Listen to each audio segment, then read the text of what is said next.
ප්‍රභාකරන්ගේ ගෙදර යන පාර බංකර් හවුස් එක මුල්ලේ තියු පුදු කුඩීරුපු ඇතුලේ තව කිලෝමීටර් මෙතන ඉඳන් පොඩි ගාණක් යන්න දිනවා මේ ප්‍රභාකරන්ට හදන්න බැරි වෙච්ච දේ අපේ උන් හදලා පෙන්නලා තියෙන කාපට් තියෙනවා අර කොනේට වෙනකම්ම හරිද කිලෝමීටර් කීයක්ද තියෙන්නේ මේක ඔසුද්දන් කියන පාර ඉවර වෙනකම්ම කාපට් කරලා තියෙන්නේ ප්‍රභාකරන්ට බැරි වෙච්ච දේ අපේ උන් කරලා පෙන්නලා තියෙන්නේ ඒ වගේම මේ අර දැන් ඉන්න අර TikTok මල්ලිලාට අයියලාට තමයි මේ මැසේජ් එක ආයිත් මේ ලංකාවේ මේ වගේ දුෂ්කර තත්වයක් තිබ්බා ඒක මතක මේ අමතක කරන්නේ නැතුව ඉන්න තමයි මේක දාන්නේ මොකද හැමදාම අර පොලිසියෙන් එක්කෙනෙක්ව යුනිෆෝම් එකේ එක්කෙනෙක්ව මොකක් කරේ අඩුපාඩුවක් දැක්ක ගමන් අර බලන්න බැරි අර අප්පිරියයි අපේ උන්ගේ දැන් ඉන්න පරම්පරාවගේ මේ අර ප්‍රතිචාර ඒ නිසා මේක ඇතුලේ කැම්ප් එකක් තියෙනවා පොයින්ට් එකක් තියෙනවා පව් දැක්කද ලයිට් එකක්වත් නැතුව කරන්ට් එකක්වත් නැහැ පේනවනේ විදුලි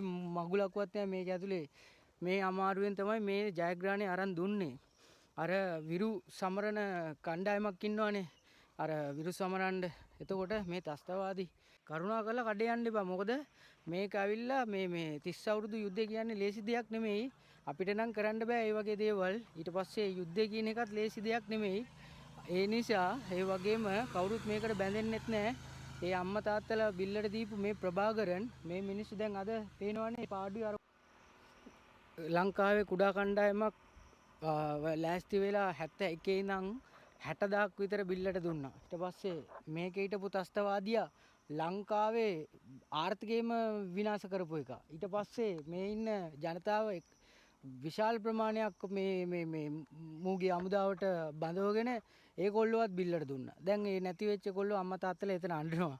හන්දියේ පව් ඒගොල්ලෝ පාර විදියට දුප්පත් වෙලා. අපරාධේ අපි මේ ළමයි ටිකව බිල්ලට දුන්නේ කියලා. කරුණාකරලා නායකයෙක්ට මේ හැවුම්කන් දෙන්න එක වෙන කතාවක්. ඒ වුණාට මේ නායකයෝන්ගේ පිටිපස්සෙන් එල්ලිලා මේ බිල්ලට යන කතාව වලට නම් අවුෙන්න එපා. මට වැඩක් නැහැ රනිල්ද මහින්දද අනුරද සජිත්ද කියන එක මට වැඩක් නැහැ. මට තියෙන ප්‍රශ්නේ අපේ උන්ගේ අනාගතේ හදන උන් ඉස්සරහට ආව නම් අපි ඇත්තටම ඒකට බෑලා උදව් කරනවා. හරිද? ඒක තමයි මෙතන තියෙන ප්‍රශ්නේ. නිකන් අර බොරු කිය බොරු මට ගාලා හොරෙක් වල්ලනවා ඔය කියලා සෙට් එකක් ආවා දැන් අල්ලපු හොරෙක් නැහැ. ඊට පස්සේ ඒකට කලින් ආවා මේ පාස්කු කේස් එකට සෙට් එක ඔක්කොම අල්ලලා අපි දඬුවම් කරනවා කියලා නිකන් ඉන මුස්ලිම් මිනිස්සුන්ගේ මලේ සිකියුරිටි මේ මල පුච්චලා තමයි අන්තිමට ඒගොල්ලෝගේ මේ ගමන අවසන් කරගත්තේ. ඊට පස්සේ ආර්ථික අර්බුදයෙන් ලංකාවම ඉර කරගත්තා. ඒ තමයි කියන්නේ දෙයියන්ගේ සාපේ. මේගොල්ලෝ තරම් තියෙන්නේ හරියට ලස්සන කරලා මේ රට හදලා අනාගතයක් හදලා හොඳ කරලා දෙන්න මේ රට විතරේ අපි ඉල්ලීමක් කරන්නේ නැතුව මේක ආයිත් විනාශ කරන තැනට නම් කරුණාකරලා අරන් යන්න දෙන්න එපා. ජය වේවා.